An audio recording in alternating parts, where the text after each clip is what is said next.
Hi.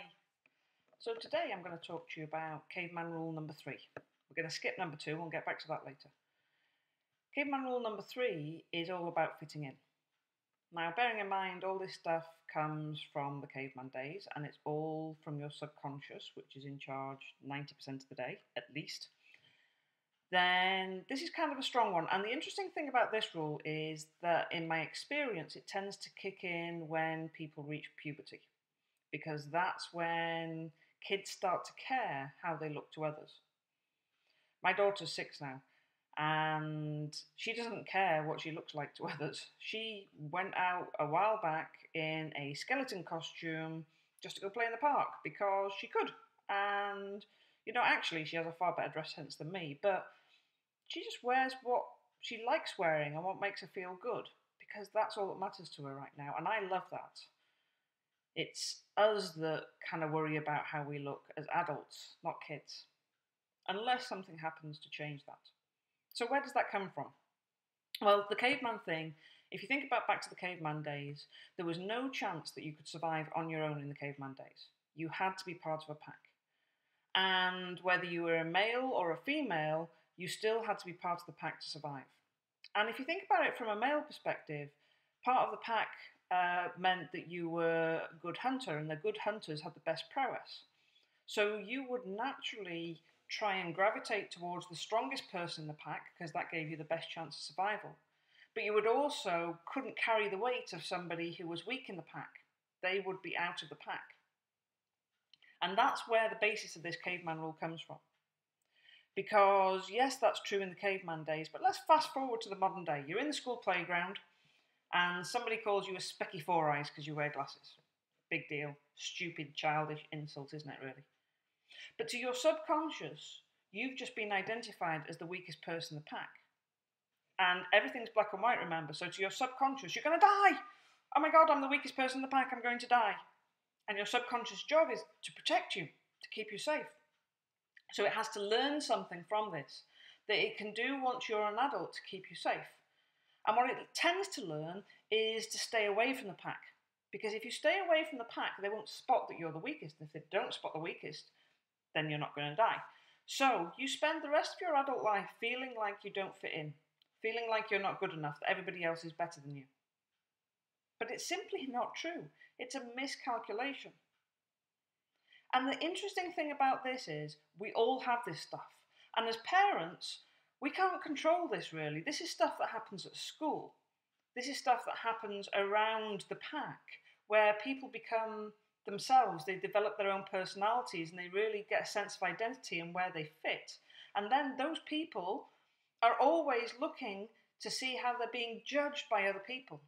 And that's this really interesting thing, is that even as teenagers, you're not really judging other than judging yourself. But the thing that's really interesting, I think, and I use interesting a lot, so I apologise for that, but it's all a miscalculation, because you don't have to fit in these days to survive. But even people who feel like they're doing their own thing still have that little need to be part of something. And you look at that, I think the American school, high school system is a really good example of that, because everybody divides into groups. Even the group that doesn't fit in is a group.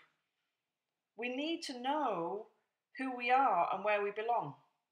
If you think about it when you're ill, if you have an illness that has no label, you don't feel like it has any validity until you can understand what that label is and research it and Google it and find out everything that everybody knows about it. And then you feel really good, right? Because you now know it makes sense. You don't feel quite so crazy. You don't feel like you're making it up, because somebody else out there has the same thing that you have.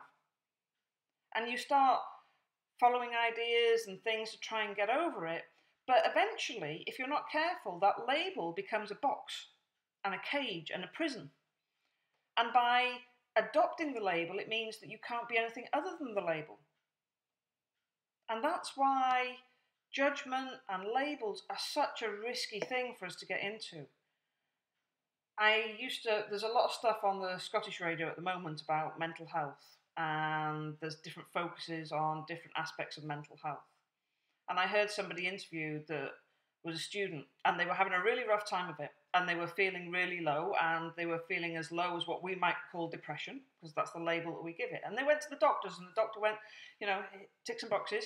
Yep, you're depressed. You're really badly depressed. And initially, that was a real relief for them, because they were like, yeah, I'm not going mad. There's actually something properly wrong with me. I am depressed. But then the question becomes, and now what? Now what are you going to do about it? Because all the doctors do is give you medication which stops you going too low but doesn't actually resolve the depression. The depression comes from somewhere. It's created by something. Not your fault, because nothing ever is really your fault, because 90% of the time your subconscious is doing some weird stuff to try and protect you. Like with Caveman Rule number 3 about fitting in. And that kind of carries with you through your life. And if you put 10 people in a room, every single one of them will be worried what every other one of them in the room is thinking about them. It's an infinite loop. You can't win. You can't know what other people are thinking about you. And when I speak to clients quite often, they'll say things like, oh, I mess everybody's lives up. And I'm fed up of being such a drain on everybody. And if I say to them, gosh, are you really that important? Are you that significant a person that you fully absorb all thoughts that anybody has? So if somebody's in a room with you, all they can think about is you. You are that powerful, because that's pretty amazing as far as I'm concerned. And that's a horrific thought, isn't it? That you could be so self-centered to believe everything in the world was about you.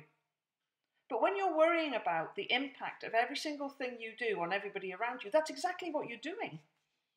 You're thinking that you're so important in everybody else's lives that all they can worry about and their whole life can be screwed up by just you.